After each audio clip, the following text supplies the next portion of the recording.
Hello and welcome to Sticky from the Inside, the employee engagement podcast that looks at how to build stickier, competition-smashing, consistently successful organisations from the inside out.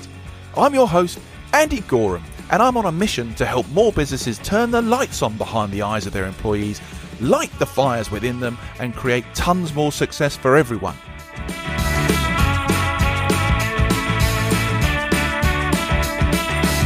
This podcast is for all those who believe that's something worth going after and would like a little help and guidance in achieving that. Each episode, we dive into the topics that can help create what I call stickier businesses. The sort of businesses where people thrive and love to work, and where more customers stay with you and recommend you to others because they love what you do and why you do it. So, if you want to take the tricky out of being sticky, listen on. Okay then, let's be honest. Many of us have been on a leadership course where we left energized, inspired, and maybe even convinced we were about to transform how we led and maybe even change the world, only to find out that 2 weeks later, absolutely nothing had changed. Not because we didn't care, not because the training wasn't just what we needed, but because work just got in the way. The same meetings, pressures, habits, expectations, and all that momentum and enthusiasm for personal change just evaporated. So what's the problem here? Is it the leaders themselves, the training content, or the system we drop ourselves back into? Well, my guest today, Dr. Jenn Yugo, has spent her career working out the answers to those questions and how to fix the issue of ineffective leadership development. Well, not just leadership, any behavioural-based growth, actually. Jenn is the managing director and owner of Corvirtus, a long-established consultancy specialising in assessment, hiring, leadership development, culture, and the science of behaviour at work. With a PhD in industrial organisational psychology, she brings a lovely blend of evidence, empathy, and real-world leadership experience to her work. Jenn believes leadership development only sticks when it stops being a moment and becomes being a movement. When it shifts from a workshop you go to a rhythm you live inside every day. Now, in this episode, I hope we'll explore why traditional leadership development fails, what the science really tells us about behaviour change, and how to build the systems, touch points, and habits that make growth a natural part of daily work, not something bolted on once a year and forgotten almost immediately. Jenn, welcome to the show. Thank you so much, Andy. Lovely to have you here. I love a bit of neuroscience, I love a bit of psychology, and I love how that all comes together to make leadership more effective. And I know myself, having been on several leadership development programs during my early career, and now, if I'm honest, on the other side of the fence, trying to facilitate such sessions, I know the impact they can have, but I also understand and see the difficulties that when people go on those courses, they have the great intentions to go back, but then things just don't happen. So today, I'm really excited to talk about that with you and get your view on it all. Before we run headlong into all of that stuff, Jenn, do us a favour, will you? Just give us a little introduction to you, a better one than I gave, your background, and what you're focused on today. Well, you gave a brilliant introduction. Thank you. So I started my journey really with my undergraduate in psychology. I was always intrigued and excited about human behavior and understanding people and what makes them who they are. And it really excited me, I think, even from learning about it in high school a little bit, the idea of applying that to the workplace. So much of our identity and what we invest, most of our waking hours are spent at work. And so to be able to improve that not only does so much for business, for our welfare as people, and being able to do and accomplish and be more, make businesses successful, but also as human beings and benefiting our own welfare and well-being. So that led me to industrial organizational psychology. I was very blessed to have my PhD at Bowling Green State University, a nationally ranked program here in the United States. And I think just being so immersed in such a wonderful academic environment and doing research just led me to want to keep doing more of that and go into the academic life. But then what I realized when I landed there at a business school was that I was excited more and more about the opportunities that I had to work with organizations hands on. And so that led me to go quickly on the market and end up in Colorado working with Marta Earhart and Tom Dakotas, the founders of our company. And they were fixing to retire, as you might say. And they for some reason, thought I was the best option to kind of continue their legacy and look out for the company. And so that landed me as owning the company in 2019, right before the pandemic. Absolute perfect time to Oh just get gosh. thrown into everything. And it's been a wonderful 6 years now. I can't believe it. And I'm really always interested when people make a big switch. So the switch for you from academia straight into organizational work and the world of business. Did you consider staying in academia at Oh, one yeah. point or if you did, what pulled you into the world of business? That's a great question. I remember I went to Quicken Loans, a large finance company in the United States here at their headquarters, I think at the time which may still be in Detroit with my students for a Society of Human Resource Management, the student group activity. Mhm. And just like the collaboration and the collegiality of working in a team and just that interconnectedness that's a little bit greater than being a university professor just had me so intrigued. And I remember being slightly envious of people going to meetings, and I'd have other really, You really, really weirdo, good Jen. You weirdo. People don't want to even do that nowadays. They want to get out of meetings half the time. Exactly. I was just like, oh, you get to have all of these moments connecting with other people and working side by side on projects. And I wanted to do that. I wanted to just have that experience. And so I did look at other options within academia and other paths I could go down. And it really, I think one of the gifts I had was academia is so flexible. I had Mm. tons of time and flexibility to think. And I ended up getting my senior professional in human resources certification, was able to take time to study that and learn different things that weren't really part of the traditional industrial organizational psych knowledge base, and loved doing that. And then when I applied to Corvirtus, Marta, one of our founders, said, well, it was clear you weren't a typical IO. And that was one of my strengths, I guess. That's nice.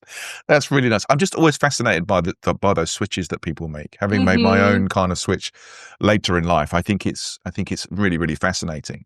Also fascinating, and I make no secret of it on this show. I'm an absolute fanboy when it comes to people who have a grounding in neuroscience and psychology. I love it, and I'm a massive enthusiast for it. And I'm really, really interested in your perspective here, because we're talking about, I guess, specifically leadership development, but any sort of behavior-based Mm-hmm. growth initiatives, training programs, whatever you want to call it. And in that intro, I sort of set this context that, for all great intent and purposes, people turn up to these things. They probably have a great time. They get enthusiastic. They feel pumped, motivated. They run out, and then they just hit this wall of work. And often all the things they intend to do, all the things that nuggets they've picked up, insights they've learned, the self-awareness that they've grown, it doesn't really materialize into much in many cases. That's not saying it affects everybody like that, but for many people, it feels like they've got to add something to work and do something different, and something happens, something fails. And I'm fascinated to know from your perspective, what does the science tell us about why these programs fall into this problem? Right. And that's really the key question as we put so much time and effort and intentionality and financial resources Mm, and our greatest resource, our time, into these activities, and we don't see the progress that we had hoped for. And I think it comes down to us not recognizing that what we're seeking to achieve is behavior change. mm. So becoming a better leader, following through, changing how you approach guiding an enterprise, a team. That comes down to changing your whole approach and your behavior and that consistency over time.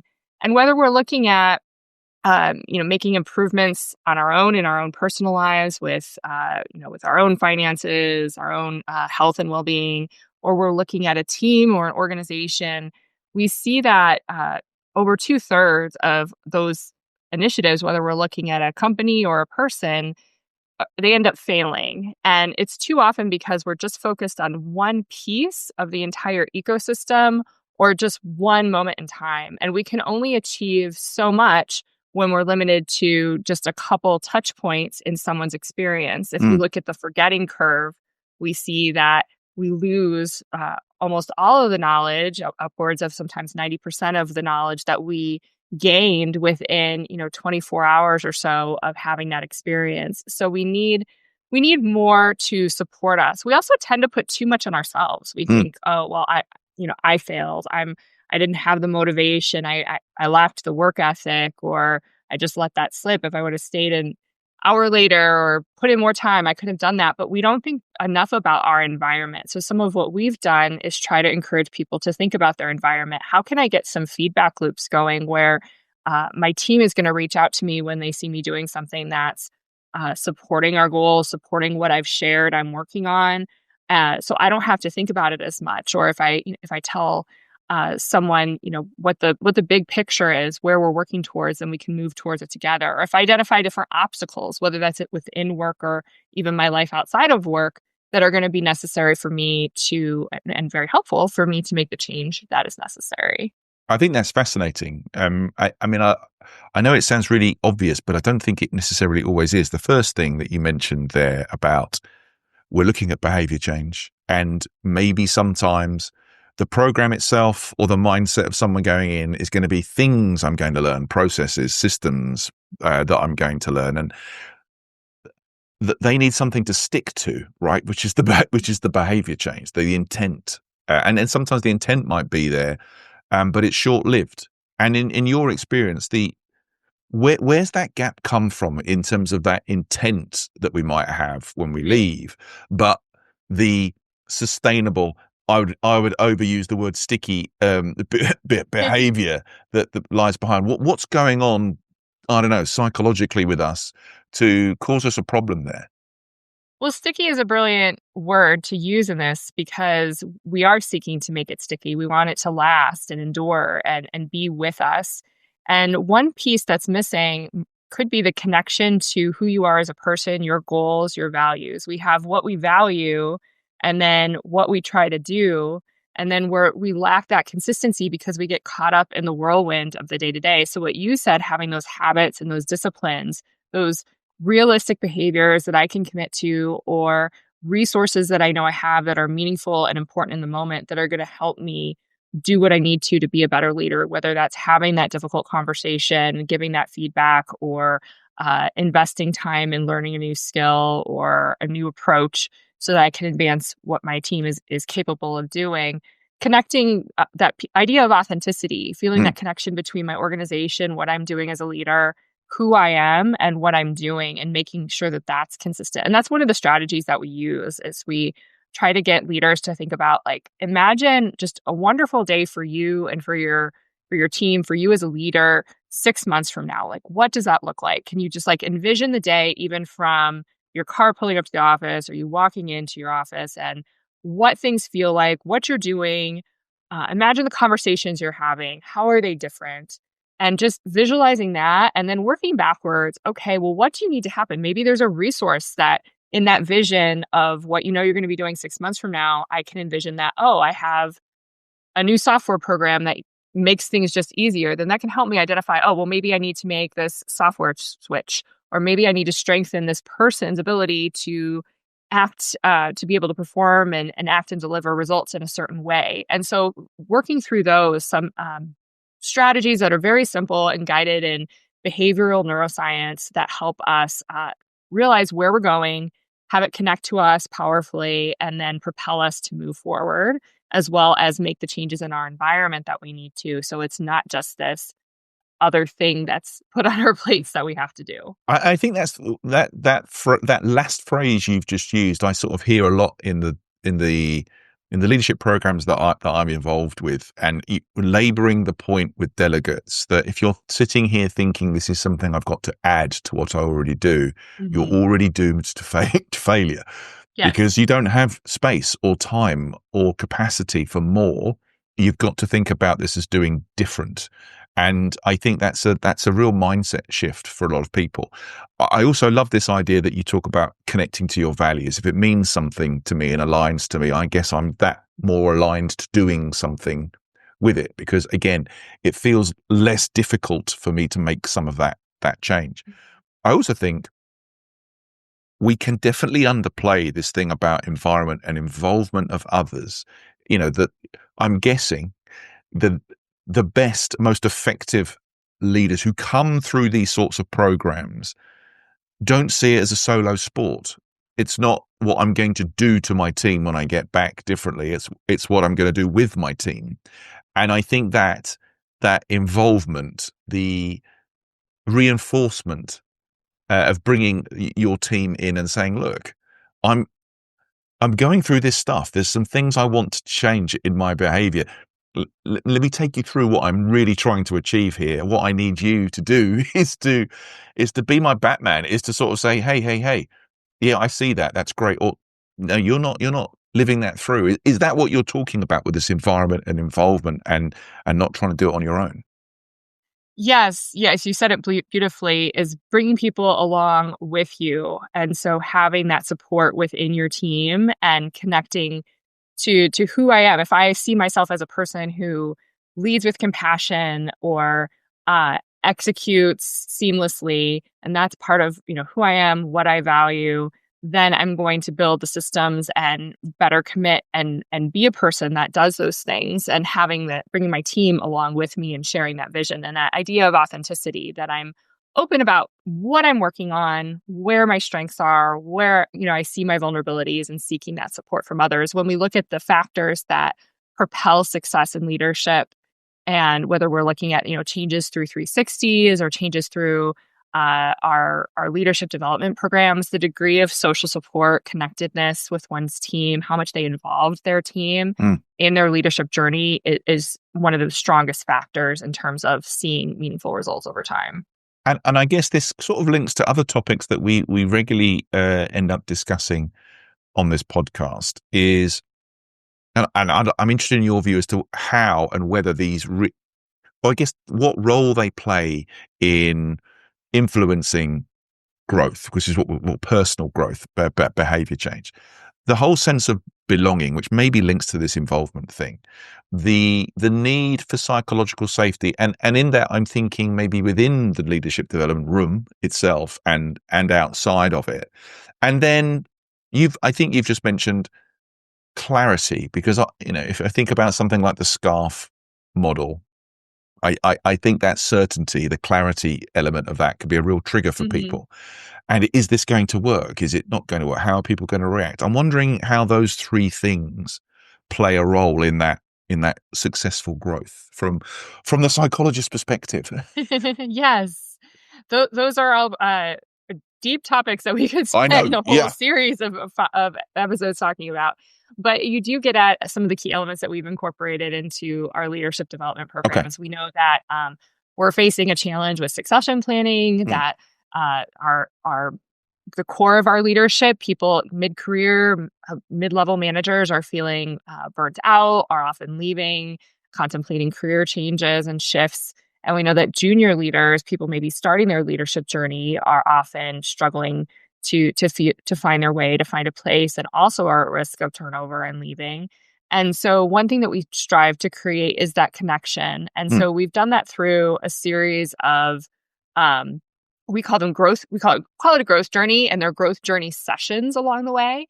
And people are paired together or grouped together in maybe leadership groups of 5 to 7, sometimes 10 people. If they're larger, we're able to do breakout groups and things, either virtually or in person.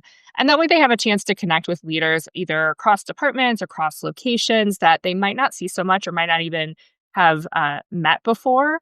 And they either share some complementary traits or share some traits that are similar in their approach, their style, their needs, their goals. and they're able to dialogue and problem solve and brainstorm and given scenarios and opportunities that are related to those so that they build those connections. And then we don't just have the one session and that's it. The more we're able to do that's realistic within, that their life and their journey, having maybe a connect every 3, 4, 5 weeks for a time so that they're able to reconnect with people, have a little bit of that like softer accountability of, okay, we're going to go and work on X and then come back and get to share with one another. And I know that I'm going to be asked about, what I've been doing, and I'm eager to share and support and help those people that I've met before and that I share something with. So that's one key piece. And then following that up also with just consistent nudges through whatever technology we have available, whether that's the organization's one of their technology platforms that people are frequently using for communication, or text messaging or email. Once we have all that data on, what they're working on, they maybe have an assessment that they've taken, a leadership assessment of themselves. So where they've shared how they see their strengths, how they see themselves as leaders, their predominant ways of working and leading. Then maybe we have some objective or ratings of performance through a 360, through KPIs, key performance indicators, other metrics. And we're able to share, okay, you are going to be working on this key metric, and you know that you're a strongly people-focused leader that maybe wants to get more operationally focused. Here are some things you can work on, or what's one thing in your busy week that you can do, or think back to your last session. What was something you talked about that you can implement or maybe make stronger? So giving them a mix of things to think about, reminders, but it's tailored to them. And just those gentle nudges just help push us in the right directions. Nudges are used throughout a variety of different applications, and they can be so powerful in just reminding us of who we are, what we can do, an option that maybe we didn't think was possible. So I'm heading into a very busy day. We're talking right now around the holiday season. People have a lot of demands, a lot of challenges on all fronts. And so just, getting a little reminder that, maybe you can have one small coaching conversation, or give some recognition today, or work on a process, or make sure that the processes, procedures, XYZ project that you talked about is still moving forward. What are some simple things you can do? Yeah, I mean, I think you've touched on all three things there. I'm assuming, listening to how you talk about this, that the program is open. And by that, I mean, you've got people from different companies and different industries kind of working together. So in my experience, I've always found those to be fascinating and really worthwhile. I think that we talk about that sense of belonging. I think that network connection of talking to people in similar positions, in different places, in different industries. There's so much collaboration and validation that goes on in those conversations. People suddenly realizing, wow, this isn't just me who's dealing with this. Yeah. And it's not just me that's got this problem. In fact, someone in a completely unrelated place is going through the same thing, or somebody else has found a solution to something that I'm really, really struggling with. That open nature of a program, I find just brilliant. I don't know why more people don't do that. I find it quite interesting when some companies are reticent about putting people on an open program because they're worried about, well, they might say something about the company to somebody else and la, la, la. I genuinely think you mentioned time and investment in this stuff. I just think it multiplies the experience when you're talking to people who aren't in the same four walls as you. Do you agree with that? Yeah. Or have you got a different view on that? Yes, exactly. We've mostly done our work with people within the same organization, but often they're mixing with, because our clients are often organizations, Yeah. but often they're mixing with people from different departments, different professions, or different areas of the business. So you might have someone who's at a location or office on the East Coast with someone on the West Coast of the United States. And so that leads to just some beautiful connections and discoveries, and on that same feeling of that you belong, or someone with IT talking with someone from HR and realizing they have the same kind of challenges leading and working with one another. But I think absolutely agree about working across organizations. That's a fantastic opportunity. And I think part of why I love going to in-person meetings, like industry conferences, both within my domain, as well as we work a lot within healthcare, hospitality, food service, and getting to meet those leaders as well, is that they they talk about some of the same challenges I might be dealing with, or things I hear in a completely different industry. And it's just so wonderful to have those moments and get to share. And really it gets at that idea of trust, that people, that you trust your team and trust your leaders to be able to go and do that. I so agree with that. I totally get, and there's obviously massive merit in the organizational stuff and having people from the same organization. I just think that added little bit of spice and benefit that you get out of it, I think is great on those open things. Now, I am interested. I mean, I think you've started to unpack some of it already, but I've kind of built you up, Jen, right? Just found solutions for all these things. Why it doesn't stick, right? And I'm interested to understand about your process. I don't know if you can walk us through what that development process looks like and what the sort of key stages are. I know you've unpacked some of those elements perhaps previously, but can you take us through that a typical kind of journey? Yeah, absolutely. So first of all, we would want to understand just what are the goals of the organization. We talked about our own personal values. We might be talking about the organization's values, their culture, how they're seeking to build that culture. Is it succession planning? Sometimes I mentioned earlier, there's a challenge of keeping early leaders, so people at those first levels of leadership, growing and retaining them so that they can move forward and that the organization has that stability that so very much needs. Or it could be a specific performance challenge, retention, culture challenge at some other level or across the board. So we really take a lot of time to spec out what the goals are, what leadership looks like. And again, with my background as an organizational psychologist, that might involve something like defining what performance looks like. So I think I've just written a couple articles on competencies and been talking about competencies a little bit more lately, especially kind of going into the new year. It's a great thing to kind of touch on and see where you're at. Do competencies exist? Are they relevant? How are they interconnected? And so it might be, we might look at culture, we might look at competencies, we might thread the two together. Because usually when we work on competencies, we're connecting the core values and beliefs into them. So the competencies live and support your culture and your core values. And 100% agree with that. Yeah. Yeah. So we start with the end in mind and how this is going to fit in with everything else. Timing, of course. So one organization that I talked with, they're going to be really looking at Q2 and Q3 to invest in this heavily in terms of the time of the participants. And then Q1 might be really focused on development. And then Q4 kind of measuring success, supporting people more, but less of their time. Because Q4 is where they're maybe a little more busy. And that could vary, just depending on the nature of the leaders and the industry. And so once we have all of that in place, then what we love to be able to do is have some moments of revelation and understanding and awareness by combining that performance piece. So what I'm actually doing and achieving, how I'm perceived in the work environment, the impact I'm having with who I am as a person through some sort of assessment. And we are an assessments company, so we do have our own assessments. Sometimes we do use assessments that are already out there that have been taken. That's fantastic as well. But really combining those two, how can we help people see the connection between my strengths, my natural tendencies, my values, and the work that I'm doing? And then we might we've done some 9-boxing before, we've talent analytics, things like that. That can be done at the beginning or it could be done at any point during the process. But then our initial discovery and build process helps us understand how we're going to place people in the growth journey sessions and different, how we're going to further different connections to support them. And sometimes it could also involve, one-on-one coaching. We might incorporate that as well. So we just build out the whole network there. And then we just get started and have those growth journey sessions over a series of several months, and along the way as well, provide nudges, provide resources as needed.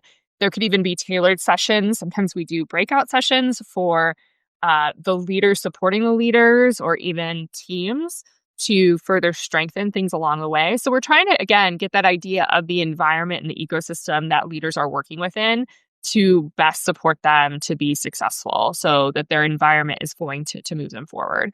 Some other things that we do and think about, one strategy that's a little bit fun is just embracing pessimism. Okay. Oh, And that's fascinating. Tell me about that.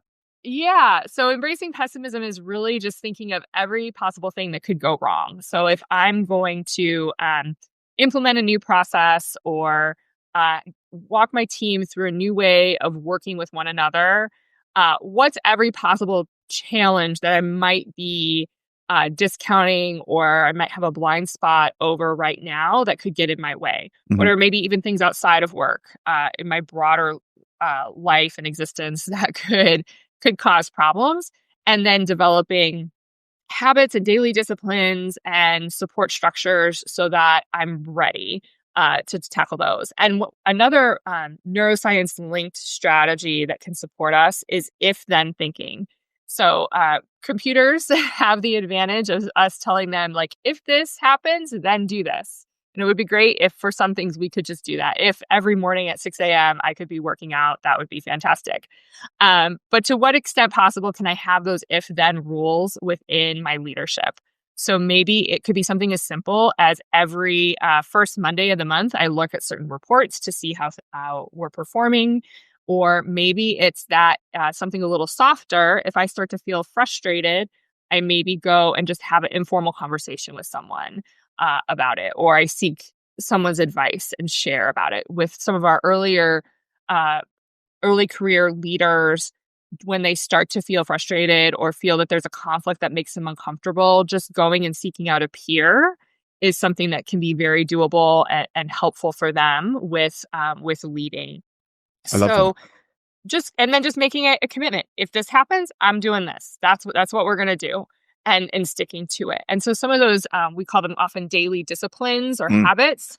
Uh, if this happens, then this happens. Those if then rules, kind of thinking of ourselves and trying to envision ourselves and have that consistency, because that's really what it's all about with behavior change and making positive change is that consistency that we have these values and goals and we want to move them forward. But if we're not consistent, we get caught up in the whirlwind of the day to day.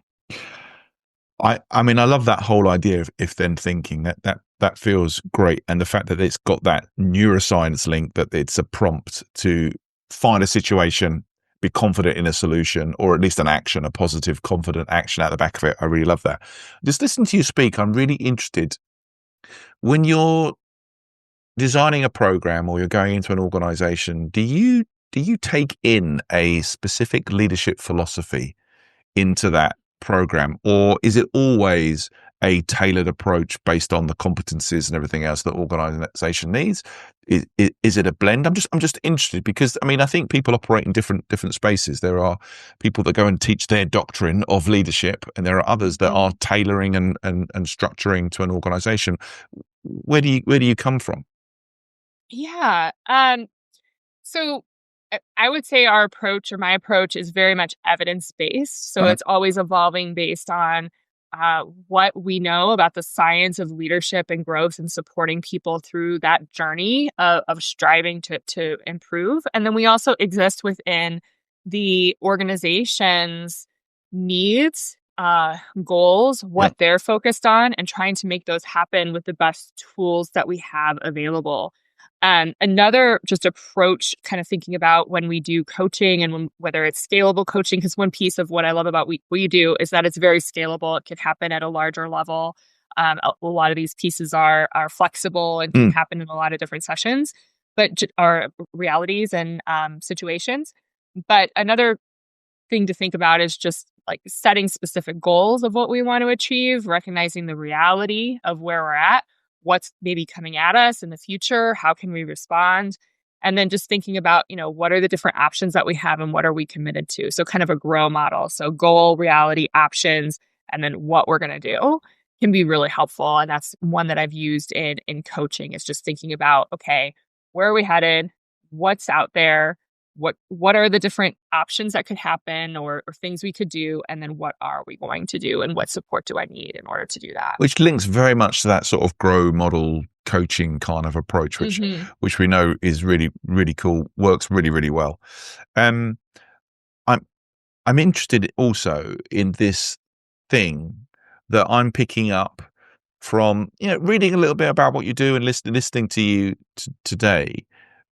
That somewhere in this habit change stuff or forming habits, we've got to try and get people into the mindset that development isn't a one-off. It's kind of a lived daily experience.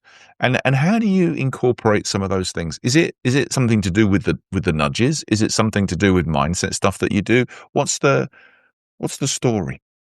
Yeah, that's a great question. So how do we kind of make it part of who we are? And Yeah. I think that gets back to understanding what our values are and who we are as people. What do we want to achieve? Another question that we have often at the beginning is just like, why are you here? What is this? What is the connection between where you are now and where you want to go and who you are as a person and what you want to achieve? So it could be obviously some things related to where economics and where they want to grow as a person and their career trajectory and roles and things. But another thing we do is ask why. So if I have in my mind that I want to be a director in 5 years, well, why do I want to be a director? It could be the salary and what that means for my family. It could mean the flexibility, but it maybe also means things that I want to grow and coach other people, or I want to have an impact for clients, or any number of different things. So asking why. So we often hear about people wanting too soon to move into a different role or being entitled or things like that. Well, maybe asking why do they want that? And then there could be really meaningful positive things behind why they want to be at that level or that role or want that, whether it's again salary or having a connection with something, or pride and sense of accomplishment that we can latch onto as leaders and organizations and make happen and find a wonderful way to build on both things. So if I'm listening and hearing you correctly from a neuroscience perspective, or maybe even from the way that our behavior changes in the psychology of it, if we are more closely linked to the actions, to our values and our end goals, we are more likely to see development as an ongoing thing rather than it's a stopgap thing to go and do and then come back and do something else. We can get into that continuous improvement mindset. Yes, absolutely. When I know that my value is, seeking an impact on clients or on my team in a certain way, and I'm able to see, oh, these obstacles that I'm facing, this feedback that I got from my performance review or that I heard in this meeting, like that's an obstacle that I need to overcome and want to bring other people with me to overcome so that I can achieve that broader goal. And so those values and tying into what people want and need and see as important is so meaningful in supporting growth and development and making it part of who they are, who we all are, and having that business impact. And you've mentioned the sort of wider ecosystem a Hmm. couple of times, because I know your work covers a full range of employee experience, and we've kind of like I've myopically kind of dived into the leadership stuff today. But how do some of those lessons, I guess, that you've learned out the whole leadership development space, how do they play out across the rest of that employee experience, employee journey in your work? What lessons are you taking in there? Hmm. That value of social support that I mentioned earlier, so that feeling of interconnection, I mean, maybe even to somewhat what led me to move from academe to consulting, just when we feel that we have others with us and that are supporting us and we're all working towards the same goal, when we see that, whether that's through an employee engagement survey or through 360 performance data, uh, the impact that has on the organization is so significant. We know that people, it's said a lot, don't leave organizations, they leave leaders. And so anything we can put towards making sure that those leaders, which really set the direction and the culture of the organization, is going to be just so transformational, and one of the most important things that we could focus on as a company. And again, we can't avoid this topic without referencing culture, because leaders influence culture so much. And I think what I find interesting, and I'm not qualified in the same amazing tools that you bring to the party, Jen, but the conversations around culture, I find it fascinating, the difference between people who are absolutely aware of the impact that they have on others and those that Mhm. are seemingly in the dark completely, that it's just work and the culture thing is something else that's bolted on top. What I'm interested, again, having you on the show, from the cultural perspective, how do we make more of this? How do we really link up the culture and leadership stuff and the impact? Because I think going forwards, it's, as you keep saying, as Gallup have been telling us for years, people don't leave organizations Mhm. because of the organization strategy. It's because of the managers. But how do we firm this link up, do you think, going forwards? Well, one thing that we found to be helpful is articulating your culture specifically, sometimes in terms of promises. So, what are your promises to your employees? So, as a leadership group, even could be an exercise and something that's committed to beyond a mission statement of just what are our promises to our team? What does it mean to be a leader? What are the promises we make as leaders? And what are the promises our employees make to the organization as well? And then from that, you can, again, to get back to competencies, have some of those key behaviors that are part of keeping those promises, whether that's, stepping up, proactivity, uh, teamwork, integrity, so on and so forth. We can have some meaningful, specific conversations about that. And then that can tie into how we develop leaders, how we evaluate their performance, how we build the leadership model across moving through the organization from, frontline leaders all the way through C-level leaders. And so being able to understand specifics, I think too often culture is something that's thought of as fuzzy. And the more we can articulate it, oftentimes we do that in terms of promises and then thread that throughout talent management. So how we evaluate performance, how we coach, develop, train. I think that last part is the most important part ultimately, because I think Hmm. when culture gets a bad rap as it's this fluffy thing that just happens anyway, it's because someone may have done the poster work or the mural work and put some nice words together, but there's no backup on it. There's no action on it. And I think this kind of like exchange of promises between leadership or the organization that they represent and the employees inside it, I think is a really interesting kind of involving work. But then that has to be hardwired into the systems and evaluation with inside a business. It has to be held up. It has to be called out. It has to be measured, improved upon. Otherwise, it's for nothing, right? Right, right. If it's not articulated and written down and measured, then it's not going to be treasured. Yeah. Oh, I love that. Measured and treasured. Wonderful. What a lovely soundbite that is. Now then, Jen, like you said before on the three questions I asked you around belonging, psych safety, and clarity, we could have had a whole separate episode about that. And we have had no time to get into massive detail today, but I found it really interesting to talk about your approach to leadership development. I've come to this bit in the show I call sticky notes, Jen, where I'm trying to get you to summarize the sort of three biggest pearls of wisdom that you've brought to the table today in just three little things we could stick on sticky notes. So if I was to press you today and think about, if we really want leadership, growth, habit change to stick, what would your three bits of advice be today? Yeah, well, that's quite the challenge to take all of leadership and put it on three sticky notes and have it be successful. Uh, Really, we talked a lot about values, Mm. and you mentioned, do I have one key approach to leadership that I take, or leadership philosophy? Hmm. And one thing that we know from studying leadership and the evidence out there, the science, is that it's so situational. It depends so much on the nature of the business, what you're trying to achieve, your strategy, and that culture.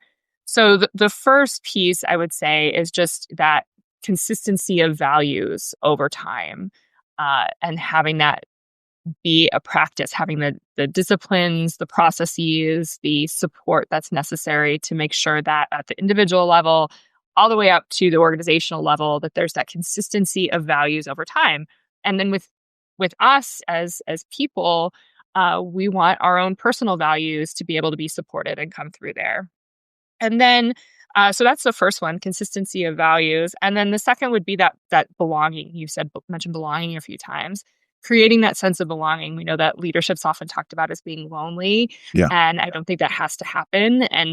But it's so often overlooked because we're so focused on getting out there and doing the great things we want to achieve that we can lose making sure that we as leaders have that sense of belonging and support and connection, not just with one another, but also with our teams as well.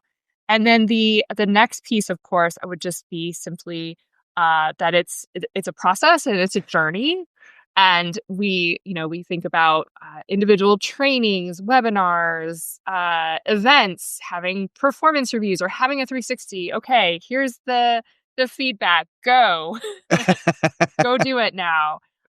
Making it more, recognizing that it is a journey, and there's going to be little bumps along the way, and things are going to change, and our environment's going to change. I mean, if we think about 5 years ago where we were or 6 years ago, 2019 to 2025, we've been through a pandemic, massive technical shifts, ways of working, so many things that what works for us now as leaders isn't necessarily what's going to work for us as leaders in an organization even a year from now. So that it's definitely a journey, and when we're on a journey, we're not just in our own bubble. We're affected by everything that is around us, both within our industry, but also within our own lives and life. So that journey piece, consistency of values over time, and belonging, support and belonging would be my 3 sticky notes, which I think you can fit each of those on one. What an unfair challenge that is to try and fit it all on 3 stickers. But I think you've done brilliantly there, and they all link together nicely. And I think that idea of test and learn is really important when it comes to leadership, and linking that test and learn to your values. So you might try some things, it doesn't feel like you, doesn't feel connected to you, it's not going to work for you, you're less likely to stick with it because it doesn't feel natural. And so I think that whole idea of test and learn and linking it to values is fascinating. Really, really cool. Jen, I have loved having you on this show. It's been great. Big fan. If people would like to find out a little bit more about you and the work that you do over at Corvirtus, where can they go? Where could they find out more stuff? Well, it's been a delight, absolute delight and privilege to speak with you as well. And we have a website that I'm personally pretty proud of, that has a lot of resources and background on us and what we do and what we're all about. I try to write at least monthly, if not more, on these topics. So our blog has a lot of different resources. We have even sample assessments and tools and other things across the entire talent management journey that you can explore. And then we also are very present on LinkedIn as well. I think that's our most predominant platform, as well as our website. So I'd love to be able to connect and talk and share. Brilliant. Well, I'll put all the links for those things in the show notes, and we will hopefully get people in touch with you. That's fantastic. Jen, thanks so much for coming on the show. It's been lovely to meet you and wonderful to listen to you. Thank you so much, Andy, for this opportunity. Okay, everyone. Well, that was Jenn Yugo. And if you'd like to find out a bit more about her or any of the topics that we've chatted about today, please check out the show notes. So, that concludes today's episode. I hope you've enjoyed it, found it interesting, and heard something maybe that will help you become a stickier, more successful business from the inside going forwards. If you have, please like, comment and subscribe. It really helps. I'm Andy Goram, and you've been listening to the Sticky from the Inside podcast. Until next time, thanks for listening.